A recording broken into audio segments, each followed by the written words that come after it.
banque ci turam recevoir leen comme ni ma ko waxee fontaine d'agenda moo tax tey donc dalal leen mais xelam xolam personne ci calme bi yëpp ñu teew tey dalal leen également sant leen gërëm leen comme ni ngeen ko xamee ak mbas mi président joxañ na moom moo engagé guerre bi mu sant ministère bu nekk ci wàllam moom tam mu mën a foofu bataille donc nag soxna Salimata Diop Dieng ci wàll yi mu nekk tey kenn demul mu des rappel ngeen ci seen discours yi mu ngi ci front bi te xaarul kenn ci réflexion yi ci orientation yi mais également ci action yi sur le terrain mu ci soñ guddeeg bëccëg tout le personnel guddeeg bëccëg donc tey boo leen ñëwee indi seen contribution bu tegu ci li ngeen di dox guddeeg bëccëg ci biir famille yi ci biir gox ak goxaan yi ak li ngeen joxe comme contribution loolu da ngeen koy dooleel da ngeen koy dolli fit da ngeen koy ñaax donc ci turam maa ngi leen di sant di leen gërëm parce que réponse yi muy apporté moom dafa yaatu comme ni njaboot gi yaatoo ak jigéen ñi ak xale yi am na pàcc boo xam ne bu sañoon ñi nga xam ni ñoo gën a néew doole ci askan bi tam ñu jàppale leen ci contribution am na lu ñu tuddee panier de la ménagère ñu ngi ciy def ay jéego yu am solo am na beneen pàcc boo xam ne itam laal na président joxoñ bi nga wax léegi mu jëm ci secteur informel ni nga ko waxee également noonu la ko ministre bi yëgee jigéen ñi tey ku sonn ci mbas mi ñoom kenn gënu leen ci am jafe-jafe ñi nekk ci jaay ñu nekk ci salon de coiffure yi ñu nekk ci vraiment quai de pêche yi ñooñu ñëpp ñu leen di bàyyi xel te ci programme yi ñuy laal ci riposte bi tam am na ci fànn bu am solo mu leen jagleel donc fàttewu leen benn yoon beneen élément bi tam madame la directrice war na ko mooy xale yi nga nekk ci jafe-jafe rawat nañu nekk mbedd bi tam ñu war leen aar parce que ñu néew doole lañ te suñu doom lañ donc ci gàttal rek pour wax leen ne contribution bi ngeen indi day ñëw fekkee li nga xam ne nii moom sumb na ko ba pare woo ci jigéenu Sénégal yëpp. maa ngi nuyu ñëpp su nekk sa tur ak sa sant di kontaan lool si kàddu gi may jël waaye di rafetlu waaye tamit jataay bii ñu toog tey di yóbbante nuyoo sunu ministre mel na madame Ndeye Saly Diop di kontaan lool si action yi mu def waaye di nuyu tamit sunu présidente Sénaf muy madame Touré di nuyu madame Aw mi nga xam ne moom la nekkal muy SEDAF département Dakar waaye di nuyu nag sama présidente muy madame Diop Oumou Baro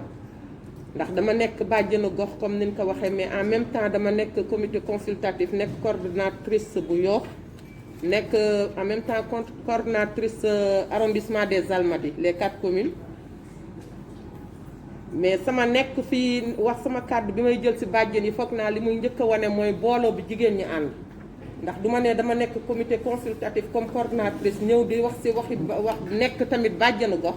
loolu day rafet day wane rek ni ñun ñëpp benn lañu te foog naa ni feebar bii nga xam ne yàlla nattu nañu ko ñuy wax nattu yàlla la moom moo xam li tax mu teg ko yàlla na ko teggi feebar la boo xam ne bi mu duggee suñu dëkk ba léegi foog naa kuy bàjjen rek toogoo ku bokk ci comité consultatif muy bureau communal yi nga xam ne ñoo nekk ci commune yi bureau yi nekk ci commune yi rek takk nga sa ndigg taxaw pour xeex feebar bi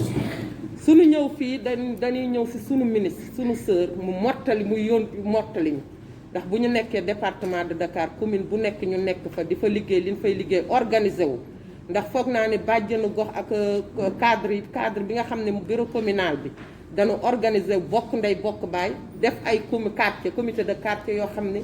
fu nu jógee muy masque tey lu nu indi fii rek bàyyi nañ ko suñu commune di def porte à porte pour xeex li nga xam ne moom la ñu yàlla teg ba yàlla def suñu ministre lancé lii ñu ni nag moom dina am occasion bu ñu yemee suñuy commune yem suñu département moom dinañu ko jàllalee suñuy sœurs yi nekk ci région yi kon dañ koy kontaan lool di bëgg lool tamit ci ñëw bi fii di xeeb trop lu nu indi tey fii di ko jox parce que luñ ko jox rek yóbbante la te suñu bopp lañ ko joxe ndax suñuy doom lañ koy joxe suñuy rakk luñ koy joxe suñuy sœur lañ koy joxe madame la directrice ñun kontaan nañ trop ci action bi dëgg la ñëw nañu ak suñuy pexe waaye fekk nañ fi say pexe kon dañ lay jaajëfal bu baax di yóbbante nuyoo ci madame le ministre kontaan nañu bàjjenu gox kontaan nañu comité consultatif kuy jigéen rek kontaan na ndaxte nag jigéen boo jàpp foo jàpp rek laal nga ko te mi ngi jàpp fu nekk kon ñun gërëm nañ ko sant nañ ko di ñaan lii mu sémb yàlla na ko yàggale ci sagoom ànd kooku yéen ci daraje Muhammad kontaan nañ lool ma jéggalu ci kàddu yu gudd yi jërë ngeen jëf ndax xam nañ ni jot amul waaye lu nu wax ci lu baax rek xeeb nañ ko ndax gis nañ action yi jërëjëf. Monsieur le secrétaire général du ministère de la Femme et de la Famille, di nuyu madame la directrice du SENAF, di nuyu madame la directrice de la femme de la famille, di nuyu tamit madame la directrice des organisations féminines, di nuyu képp koo xam ne agent nga ci ministère bi nga xam ne moom la ñu ñëw tey muy ministère de la femme. di jox suñu nuyoo secrétaire général mu joxal ñu ko madame le ministre de la femme de la famille madame Salimata Diop Dieng. di wax rek ne kontaan nañu ci ñëw bi ñu ñëw fii tey man damay wax ci turu CEDEF de Dakar parce que bu ñu nee CEDEF de Dakar muy centre boo xam ne dañ ko tegal jigéen ñi pour ñu di leen fa tàggat di leen former di leen teg ci yoon boo xam ne xëy na jigéen ñi dinañ mën a demal seen bopp ci kanam. kon bu ñu fa nekkee en tant que femme nekk fa en tant que comité consultatif de la femme ñu nekk ak directrice boo xam ne muy madame Aw mu nekk ci kanamu madame Touré di ñu jàppale ci formation de femmes yi nga xam ne moom la ñuy nekkee ci fii département bi yàlla def na nag def nañ ay formation yu bari ci biir CEDEF bi ci taxawaayu madame Touré bi nga xam ne moo ñu indil ay matériels yoo xam ne fekk na femmes yi ñu ngi ciy jàpp di ci liggéey ci biir famille di dem seen kër di ñëw di wëlbati li ci nekk nag mooy femmes yi dañu nekk comité consultatif ba pare mais femmes yi nekk comité consultatif ñoo nekkaat ci biir CEDEF bi parce que bu ñu nee centre départemental des femmes dañ naan jigéen ñëpp ñoo fa nekk que mu nekk jeune fille que mu nekk femme que mu nekk organisation ak jigéen joo xam ne sax nekkul ci association. kon du ñu def lu dul rafetlaayu toogaay bi nga xam ne moom la ñu toog fii tey di wax nag ne feebar bi buñ ci ñëwee feebar bi am na lu bari lu mu wàññi ci liggéeyu jigéen ñi parce que jigéen ñi nag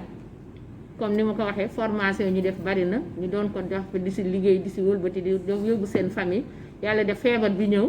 am lu bari lu mu wàññi mooy am na impact bu mu def ci seen liggéey kon bu ñu ñëwee ba ci ministère bi dafay jaadu ñu wax ak suñu ministre ne ko jigéen ñu soxla nañu